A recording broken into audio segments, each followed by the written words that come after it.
This VCube 6 has been carefully modified so that the clicky feel to it has been reduced, greatly reduced.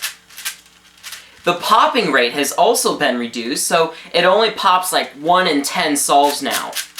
And also, the internal mechanism never gets out of alignment. Now what I mean by that is, before it was modified, there used to be a problem where sometimes when you turn these layers from these layers, you may not feel a click and then the perpendicular layers lock up. That is when the internal mechanism comes out of alignment. Now, that never happens.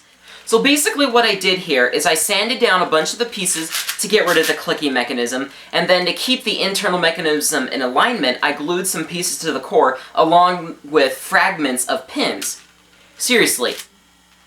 Here is a video I took before I modified the cube.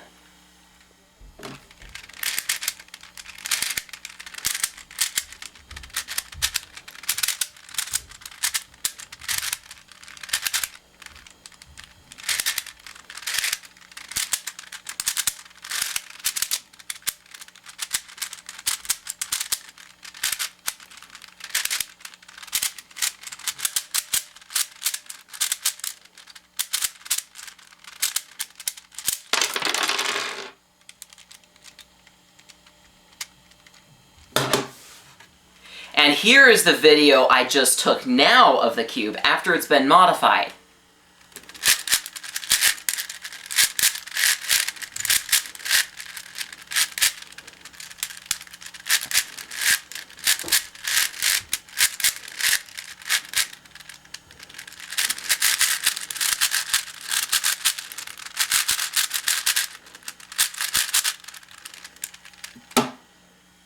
So you can clearly see how much better this cube handles after it's been modified.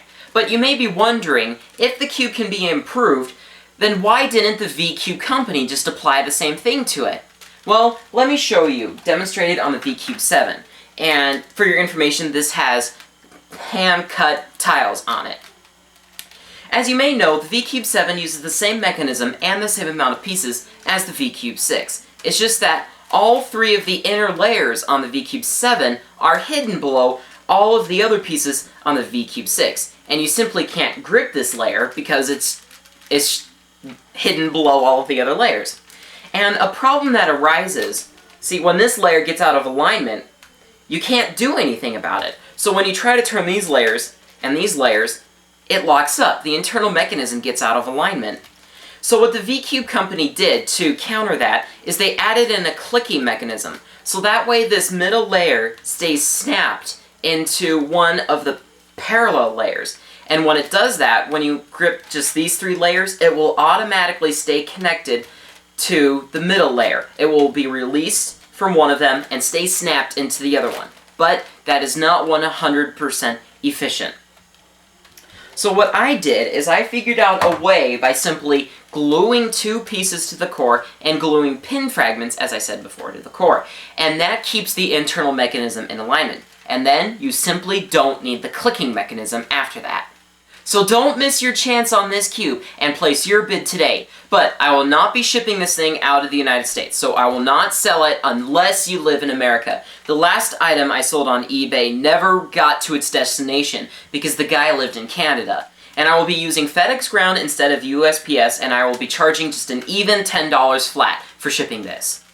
And I will also be selling with this an almost complete set of CubeSmith replacement stickers. It's just that the stickers on the red, blue, and yellow sheet have one missing. But still, you get 3 complete sets of black, orange, and green. I will now show a video of you solving this cube to see how reliable it is for yourself, and I will not be saying anything more at the end of the video, so you do not need to watch the whole thing through.